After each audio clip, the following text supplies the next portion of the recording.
Well, you can talk about anything, too.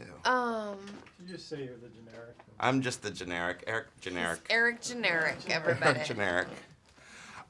So what I love about this movie for you is I've never seen you as such a badass. Oh, I'm a badass. And I kind of like, there's this moment, I think, when you get the phone call where everyone, no matter what you do for a living, you know what it's like to have had too many the night before and get that call where you are on in a snap. Yeah.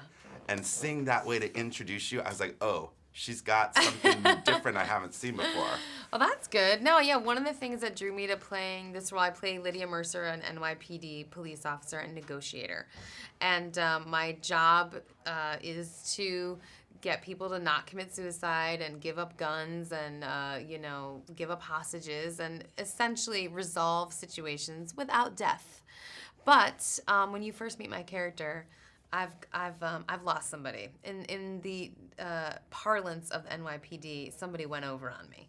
So I lost a jumper who also happened to be a fellow police officer. So I am lacking in respect for my colleagues when you first meet me in this movie. I've definitely been on a bender. I'm at a real low point in my career, and when I walk into this situation, which one of the fun things about this situation is you think you're walking into one thing, and of course you're walking into something totally different. And that's what kept me really interested is that this is a woman who has to stay on her toes. I mean, she's there to figure out the truth and to find out what's really going on, and she's acting as a surrogate for our audience. You know, the whole time you're sitting in the theater asking, what the hell is really happening here? I'm on camera going, what the hell is really happening here? So we're learning along with each other what this movie is really about, and it's very thrilling because there's a lot of layers.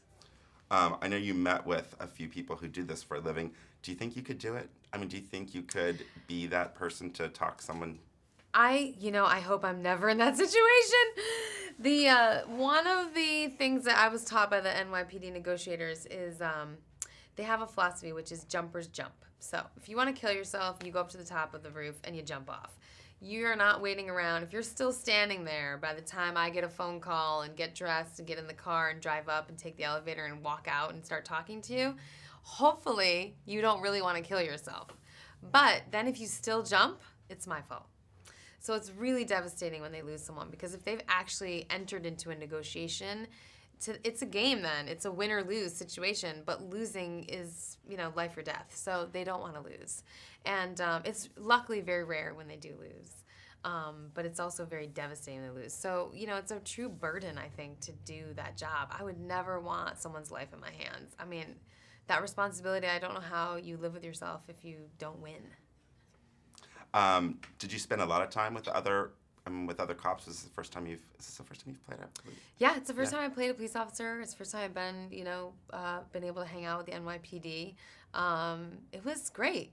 Yeah, I hung out with mostly people in their off hours. Frankly, the female negotiators that I met with all live on Staten Island, and I had no time to go to Staten Island to visit them at their precinct. Nor does it sound like I would have wanted to, but the precinct does not sound like the sort of safest, most fun joint to hang out in. But the great thing about these women is they were kind of girly, and they were moms, and they were real women, and they didn't try to hide that fact. They weren't trying to be men. They were just very practical about what the job is, and they were very proud of the job that they do. And, the negotiators, I asked them whether they thought men or women make better negotiators. And, of course, all the women think that they're better at it. And, we are empathetic, and we are good listeners, and we tend to be pretty impassioned talkers as well. So it was interesting to hear their thoughts on all of those things. And did you go out there on the ledge yourself? Obviously you did. And how was that? I did. One of the great things about Man on a Ledge was the filmmaker's commitment to shooting this practically. There's no green screen involved. We didn't fake this. I think audiences are very savvy, and they would have picked up on that. So we really wanted people to feel like they were up there with us, that they were out on the ledge, that they were getting vertigo, that they had the pit in their stomach. And also, Asghar Lath, the director, was committed to realism. And you cannot fake it when you're standing out there. Your body is having a very natural, instinctual reaction to being in such a dangerous position. It wants nothing to do with it. So your heart is racing, and your palms are sweating, and adrenaline is pumping, and there's a sense of anxiety the entire time that you're standing out there. And hopefully the camera captured that.